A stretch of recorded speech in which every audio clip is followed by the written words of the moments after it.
हायाघाट विधानसभा में लगातार कुमार गौरव तैयार कर रहे हैं, लेकिन ये जो कल से चर्चा उठी थी कि गोपाल मंडल को शामिल किया गया इसलिए कि वो हायाघाट से लड़े, शहरी में भी चर्चा थी, लेकिन अभी हायाघाट पर, लेकिन अंदर ही अंदर बहुत नेता के बीच में विरोध आ रहा है। बहुत से लोग कह रहे हैं कि फिर से राजद वही गलती ना कर दे जो 2020 में की, क्योंकि मिथिलांचल के कारण ही राजद की सरकार नहीं बन पाई थी। बलदेव राम हमारे साथ जो कुशेश्वर स्थान से भी प्रबल दावेदारी किए थे और इनका इस बार भी दावेदारी, क्या लगता है आपकी बात हुई तेजस्वी? देखिए, हमको विगत 5 महीना पूर्व में हमारे नेता माननीय तेजस्वी प्रसाद यादव जी से बात हुई थी। उन्होंने आश्वासन दिया था, जिसको लेकर के हम दरभंगा जिला के 200 विधानसभा क्षेत्र में खास करके रविदास समाज के बीच में जो 5% वोट रविदास समाज के 5% से ऊपर है, पूरे 200 विधानसभा क्षेत्र में रविदास समाज के लोग एकजुट होकर के माननीय तेजस्वी प्रसाद यादव के पक्ष में वोटिंग करने के लिए 200 विधानसभा क्षेत्र में जिताने को तैयार है।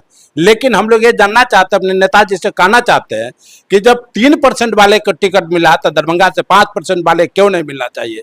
तो इसलिए मेरा मांग है और पूरे ये दरभंगा जिला के 200 विधानसभा क्षेत्र के खास करके रविदास जाति समाज की यह मांग है कि दरभंगा से 1 सीट रविदास जाति को दिया जाए और तब जाकर के रविदास जाति एकजुट और एक बूथ की बात हुई तेजस्वी जी से। हमको तेजस्वी प्रसाद यादव जी से हमको 4 महीना पहले बात हुआ था और बीच में फिर हमारे नेता अनुसूचित जाति राष्ट्रीय जनता दल के प्रकोष्ठ के प्रदेश राष्ट्रीय अध्यक्ष आदरणीय हम लोग के नेता शिवचंद्र राम जी से भी बात हुई है और हम लोग लगातार सभी नेताओं लोगों से मिल रहे हैं।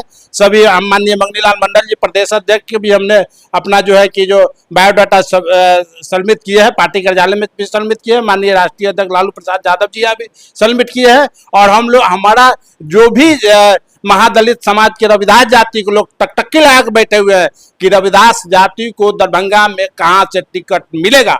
हम कहना चाहते हो आपको माध्यम से कि अगर दरभंगा से रविदास जाति को टिकट मिलता है तो एक मुठ और एकजुट जो है कि 200 विधानसभा क्षेत्र में जो है प्रदेश रहेंगे। तो चलिए हम लगातार आपको दिखाएंगे, क्योंकि आज फिर एक बार 2 बजे राष्ट्रीय जनता दल के संसदीय बोर्ड की बैठक है और वाम दलों की अभी नेता आए हैं जो कि राष्ट्रीय महासचिव हैं, वो अभी बैठक कर रहे हैं सीपीएम से। तो सीपीआई सीपीएम का अलग चल रहा है।